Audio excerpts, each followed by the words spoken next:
Et pour aller plus loin, Elisabeth Pinault nous a rejoint. Bonsoir Elisabeth, vous êtes correspondante de Reuters à l'Élysée et à Matignon. Vous avez assisté à cette conférence de presse hier soir. Alors d'abord peut-être quelques mots sur la forme de l'exercice. Comment avez-vous trouvé Emmanuel Macron?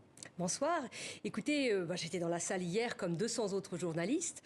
On a vu un Emmanuel Macron dans le concret.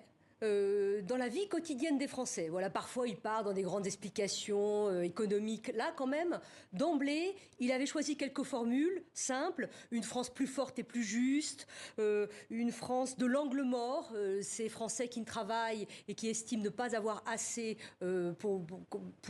de la part de l'État pour eux-mêmes. Et puis ensuite, tout de suite, elle a parlé de l'école, voilà, avec ses annonces d'autorité, plus d'éducation civique, la Marseillaise, et puis l'uniforme qui pourrait être expérimenté dans un premier temps dans une centaine d'établissements. Et puis ensuite, on a parlé santé, on a parlé logement, on a parlé économie, on a parlé international à la fin, avec les principaux dossiers sans s'étendre trop, l'Ukraine, la Russie, Donald Trump. Voilà, c'était un exercice que j'ai trouvé quand même assez concret. Ça a duré 2h30. Je crois que ça a été suivi par 8,7 millions de téléspectateurs, ce qui est un score moyen, mais quand même élevé pour un président qu'on disait en difficulté.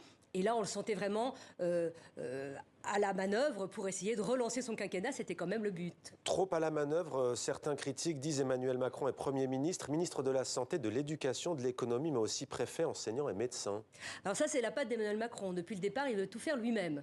Et on le lui reproche. Sauf que là, c'est encore plus frappant parce qu'ils sont tous studieux et studieuses en écoutant Bon, après, c'est une conférence de presse du président. Donc, généralement, évidemment, ça se passe comme ça. Mais c'est vrai qu'il y avait le gouvernement d'Emmanuel Attal avec, évidemment, les nouveaux venus, Rachida Dati, qu'on voyait...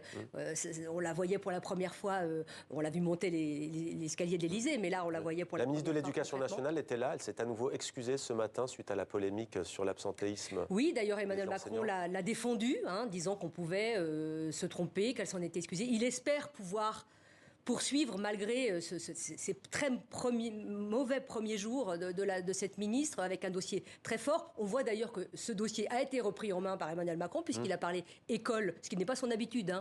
Il a parlé école très longuement hier dans le détail, en revenant sur les émeutes qui avaient surpris la France au début de l'été, en expliquant qu'il fallait aider les familles, en parlant de natalité, c'est très nouveau ça, avec ce congé de naissance qui va remplacer le congé parental. Voilà, c'était des thèmes de la vie quotidienne. Justement, peut-être, pardonnez-moi, peut-être pour certains, trop de la vie quotidienne quand on veut réaffirmer la grandeur de la France.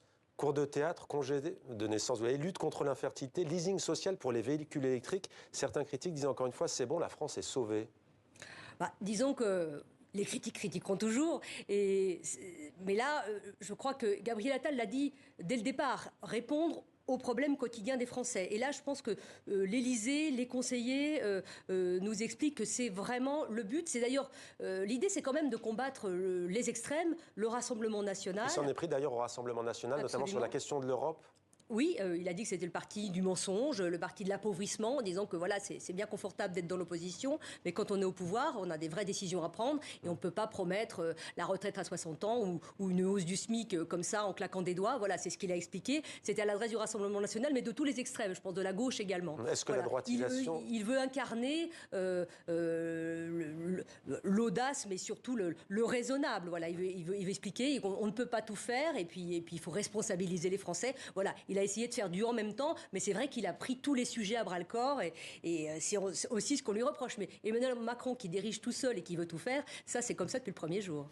Merci beaucoup Elisabeth Pinault pour votre analyse donc de cette conférence de presse fleuve d'Emmanuel Macron hier soir à l'Élysée.